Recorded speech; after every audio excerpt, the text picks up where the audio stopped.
आप देख रहे हैं पब्लिक वॉइस के शेखावाटी फटाफट में। आज हम जानेंगे शेखावाटी की 5 बड़ी खबरें। विदेश से तस्करी कर मंगवाए गए सोने की रिकवरी के लिए एक युवक का अपहरण, फिर बेरहमी से मारपीट कर दी गई हत्या। इस सनसनीखेज मामले में लक्ष्मणगढ़ पुलिस को बड़ी सफलता मिली है। पुलिस ने करीब 2 साल से फरार चल रहे 20,000 रुपये के इनामी आरोपी को नागौर से गिरफ्तार किया। आरोपी की गिरफ्तारी करने के बाद पुलिस ने उसे कोर्ट में पेश किया, जहां से उसे न्यायिक हिरासत में भेज दिया गया।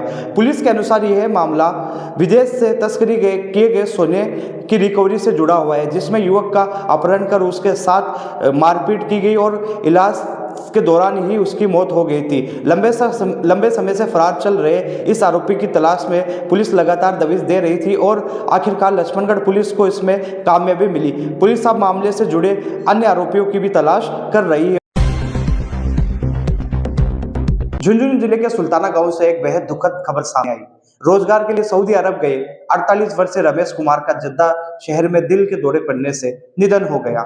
इस खबर के बाद पूरे गांव में शोक की लहर है और परिजनों का रो रो कर बुरा हाल है। रमेश कुमार पिछले करीब 2 साल से सऊदी अरब में एक कंपनी में ट्रोला ड्राइवर के रूप में काम कर रहे थे। परिजनों के अनुसार मौत से कुछ घंटे पहले उन्होंने 25 दिसंबर को शाम को करीब 2:30 से 5 बजे के बीच अपनी पत्नी से फोन पर सामान्य बातचीत की थी।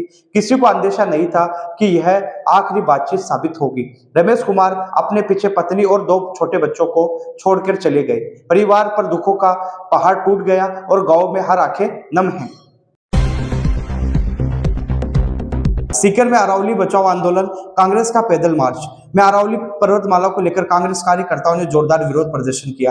अंबेडकर पार्क से लेकर सीकर कलेक्टेड तक कांग्रेस नेता और कार्यकर्ता पैदल मार्च निकालकर अरावली को बचाने की मांग उठाई। इस दौरान सीकर विधायक राजेंद्र पारीक ने सरकार पर तीखा हमला बोला। उन्होंने कहा, सरकार अपने दोस्तों को पहाड़ बेचना बंद करे। अरावली किसी निजी संपत्ति नहीं है, बल्कि अपनी पीढ़ियों की अमानत है, आने वाली पीढ़ियों की अमानत है। विधायक ने आरोप लगाया कि अरावली में लगातार हो रहे खनन और पेड़ों की कटाई से पर्यावरण पर भारी नुकसान पहुंच रहा है, जिसका सीधा असर जल स्तर, खेती और आमजन की सेहत पर पड़ रहा है। प्रदर्शनकारियों ने चेतावनी दी कि अगर अरावली को बचाने के लिए जल्द ठोस कदम नहीं उठाए गए तो यह बड़ा आंदोलन का रूप लेगा। आज हम जिला कांग्रेस अध्यक्ष महोदय हमारी सुनीता जी गठाला के नेतृत्व में हम सभी यहाँ पे एकत्रित हुए हैं अम्बेडकर पार्क में। अम्बेडकर जी की साक्षी में हम सर्वप्रथम उन बच्चों को, नौजवानों को जिनकी बांग्लादेश में लिंचिंग हुई है, उन्हें श्रद्धांजलि अर्पित करते हैं।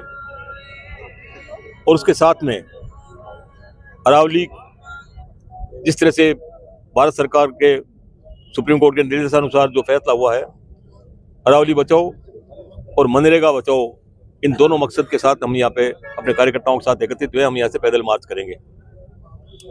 अरावली कोई पहाड़ नहीं है, अरावली हमारी जीवन रेखा है।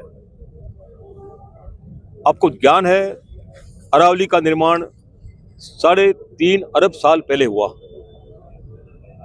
जब पृथ्वी पे जीव नहीं थे, उस वक्त अरावली का निर्माण शुरू हुआ था, जो कालांतर में ठंडी होते होते गुजरात से लेकर के दिल्ली के महरौली तक का ये भूभाग जो है, जो पहाड़ियों से आजादी है, ये है।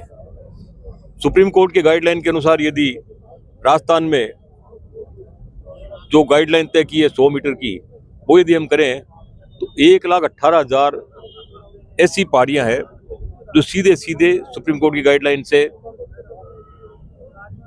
अरावली से बाहर हो जाएगी। मात्र 1,500 के करीब ऐसी पहाड़ियां बचेगी जो 100 मीटर की दायरे से ऊपर जाती है।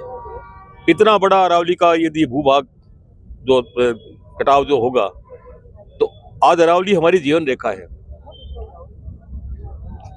आपका पर्यावरण जो है, आपका वर्षा जल है, आपकी हरियाली है, मरुस्थल का एक दूसरे जगह शिफ्ट होने से रोकना है, ठंडी हवाओं को रोकना है, ये सारा का सारा अरावली पे एक तरह से हमारी अरावली हमारी जीवन रेखा के साथ साथ हमारा एक संरक्षण कर रही है। यदि इसका तेजी गति से कटाव होगा, ऑलरेडी जो है जिस तरह से अवैध कटाइयाँ हो रही है, अवैध पहाड़ कट रहे हैं, और ये रिपोर्ट जो मैं आपको बता रहा हूँ 1,18,000 वाली, ये फॉरेस्ट सर्वे ऑफ इंडिया का है। ये फॉरेस्ट सर्वे ऑफ इंडिया ने ये जानकारी दी है कि इस वक्त अरावली का ये गाइडलाइन जो सुप्रीम कोर्ट ने जारी की है, यदि लागू होती है तो 1,18,000 पहाड़ियाँ हमारी उस गाइडलाइन के माध्यम से 100 मीटर के नीचे के दायरे में आ जाएगी। तो मैं तो हर व्यक्ति को, वो कहीं का भी वासिंदा हो, राजस्थान प्रदेश का हो, राजस्थान के बाहर का हो, इस अरावली बचाओ अभियान में उसको अपनी भागीदारी निभानी चाहिए।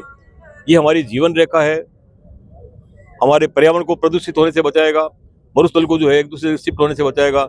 इसलिए हम सब की नैतिक जिम्मेदारी है कि भविष्य को यदि बचाना है तो अरावली को बचाना है। ये मेरा भाजपा सरकार बार बार कह रही है कि अरावली की 1 इंच भी खनन नहीं होगा, और वो बार बार देखिए, ये सारी बातें बरगलाने वाली है। तो भजनलाल जी तो आरोप लगा रहे हैं कि 2002 में कांग्रेस लेके आई। कौन क्या आरोप लगा रहा है, सवाल इस बात का नहीं है। सवाल इस बात का है कि आज के दिन जिम्मेदारी पद पे कौन बैठा हुआ है, आज के दिन किन के हाथ में है।